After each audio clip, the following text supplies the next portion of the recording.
All right, well, welcome to class and the first of many discussions, I guess lectures, since you're just listening to this, that we'll be having throughout the semester. In any course you take, you got to start somewhere. So we're going to set the groundwork at problem solving, and we're going to go through just some general strategies and steps to how to look at a particular problem and how to figure out different ways to come up with an answer. Now, sort of a disclaimer before I start here, there is no one process does everything method. The real intention of this particular lesson is to just open your eyes and realize that there's other ways to go about solving something. And a lot of times we'll combine methods to get the right answer.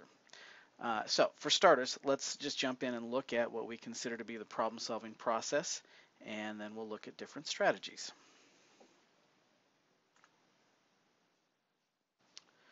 All right, I want to go back through this four-step problem-solving process, and I want to revisit each of those stages and go more in depth about some questions or concerns that you should be able to answer, or at least think about as you're following this process. So again, the four general steps are understanding the problem, devising a plan, carrying out the plan, and looking back. Okay. Now, in understanding the problem, in order to claim that we fully understand it, we should be able to do a couple of things. So number one, we should be able to state the problem in our own words. If we can't re-explain what the problem is saying to us, we don't understand. In which case, reread the problem, rethink the problem. If there's a vocab word, go look up that definition. If there's some sort of number that doesn't make sense, go find out, go ask, go look around, go do something. So that we can be able to re-explain this in our own words. Identify what we're trying to find or do. Again, if we understand it, we should know what the goal is. And in the problem, there's going to be stuff we don't know, and there's going to be stuff we do know. So we should be able to identify the knowns and unknowns. And then we should also be able to say, if we understand what the goal is, if there's any sub-steps, if there's anything along the way that we need to know, we should be able to point that out and explain that. Okay, under devising a plan, now this is a sort of a list of general strategies. We're not necessarily going to do all of them. We are going to do at least one of them in any problem we look at, but there could be multiple ways to go about working a problem out. So one method is to look for a pattern. One method is to examine a related problem. Now, as a school teacher, this is a huge thing that you need to get across to your students. When they're given a homework problem that they can't figure out, chances are there should be something in their notes or something in the book that they can go back and look at. Examine a simpler problem. So maybe the problem that they're asked to do has a lot of details, and maybe they can break this up into one that's got less steps to it, and hopefully that will make they can sort of see a pattern from there. Maybe they just need to translate the problem into numbers and put it in a table or make a list of to see if the general pattern is. Maybe there's several stages and they just need to identify what the stages are and then attack each stage separately. Maybe they just need to draw a picture. Sometimes seeing what the problem is trying to get us to say helps us understand where to head to get the answer. Guess and check. I always get a kick out of this one when I taught younger grades. To hear students, well, I got my answer right because I guessed it. I'm like, no, if you guessed it, you'd have like fractions and decimals and random.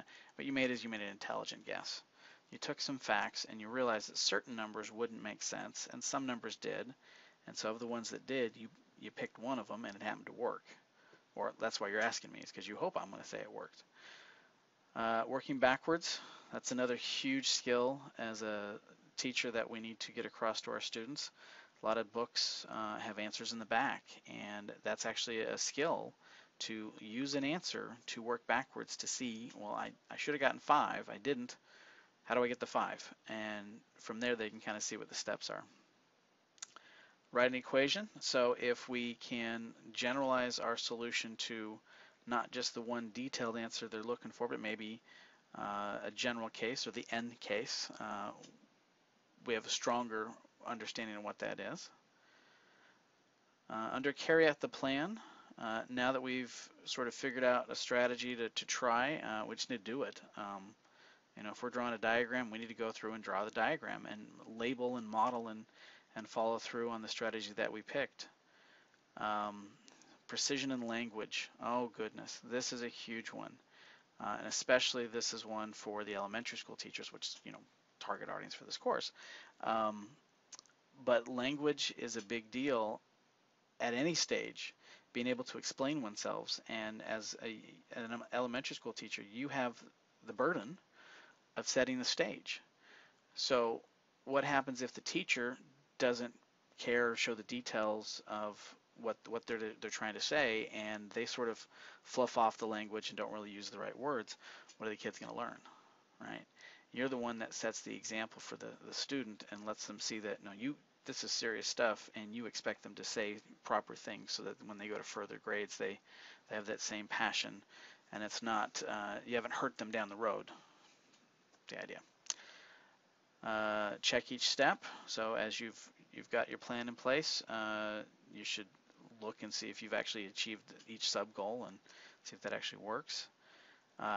Accurate record of your work. Oh my, here's another huge one that I can't tell you how many times a student has shown me something and they got the answer right, but when I ask them why, they can't explain it. And when I look at their paper, at some moment they had an idea, but because they wrote it in such a random, weird fashion, nobody can read it.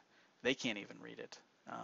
And so one of our jobs as educators is to help our students understand that there is a logical step-by-step process that we can follow, and our job is to be able to communicate that. Sort of a thought to consider, just sort of a sidestep here. When you're asked to make a decision in a group of people, what do you prefer? Do you prefer one person to say, this is the answer, don't ask me why, it's just the answer? Or do you expect people to, or do you prefer it when people are able to discuss and talk about the steps and stages and how they got to the answer? And I think hopefully you'll agree with me that that's the showing your work that we end up valuing more than just the one person telling us what to do. We prefer to discuss it and see it for ourselves. Okay, looking back, huge idea. Can't tell you how many times the student's excited they got an answer and wasn't the answer wasn't to the question that I asked. It was to a question that they came up with. So it's always a good idea. Always a good idea to go back and say, does this answer fit with what the original question is? Is it, if I put it in context, interpret? I might have gotten 15 feet per second, but the question is asking for miles per hour. I got an answer, but I just didn't I didn't go as far as they wanted me to go. Does my number make sense in context? Is it a reasonable answer? And if not, then maybe I don't understand the question, or maybe my method wasn't appropriate, or maybe I just messed up. And is there another method that we could have gone with? A lot of times when we start getting into the details of working out a problem, we start to see that there's more than one way to answer that question. And we can use these secondary methods to check our work. And this gives us confidence that we actually do know what we're doing. And sort of an extension, once we've got an answer, can we go more in depth, and can we answer other questions based on what we've learned?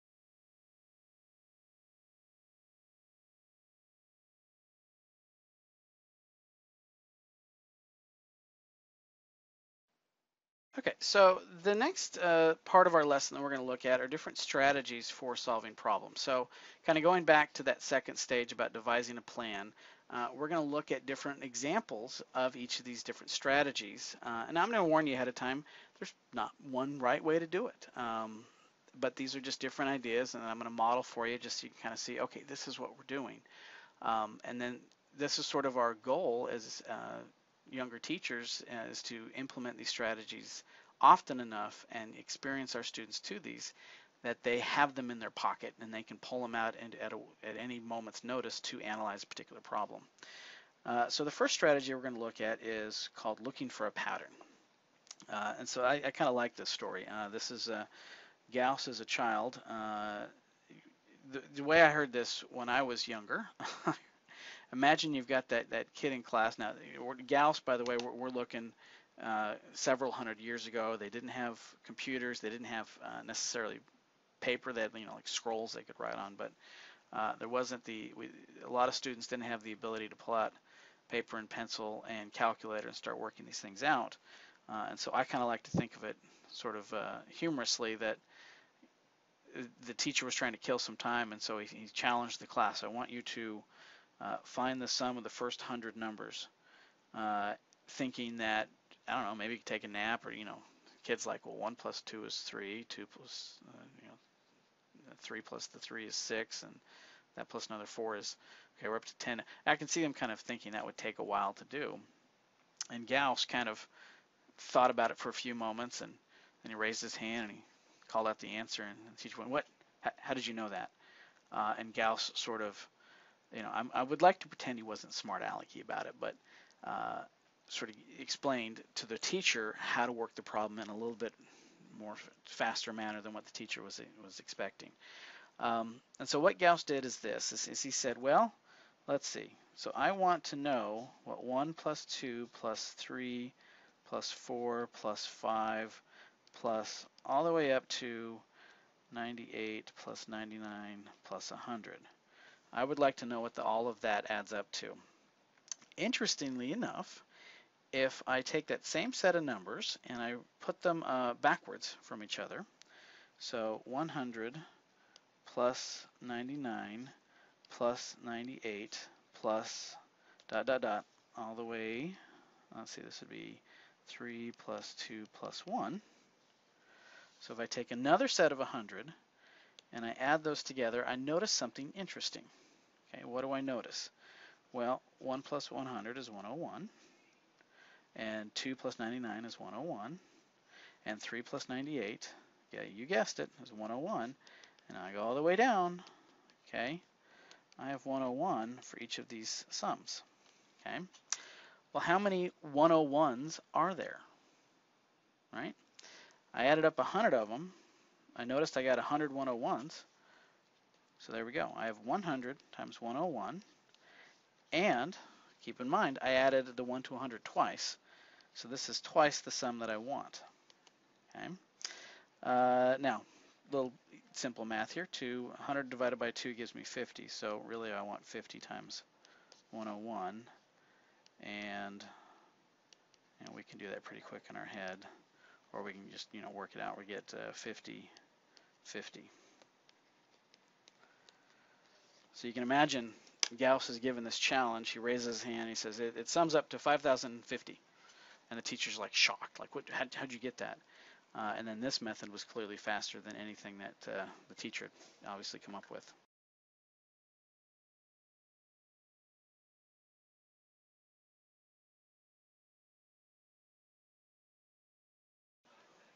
Okay, so another strategy we'll look at is called examiner-related problem. So let me read the question to you, and then we'll kind of go together on this. It says find the sum of the even natural numbers less than or equal to 100. Devise a strategy for finding that sum, and then generalize the result. Okay, so let's make sure we understand what we're being told. We are finding the sum. Sum means we're going to be adding a series of numbers. The even natural. Well, even, let's see, 2, 4, 6, 8, those are all even. Natural numbers, we might not be, it's a number that shows up a lot throughout our educational career. Maybe we're not quite sure what natural means. Natural, oddly enough, means we see it in the world around us. It's a natural number. When I walked down the street, how many cars did I see? I saw 7. I wouldn't walk around and say I saw 7 thirds cars. I wouldn't walk up to a stranger and said, I had 3.26 bottles of water today. When we count, naturally we count with whole numbers. So even whole numbers, less than or equal to 100.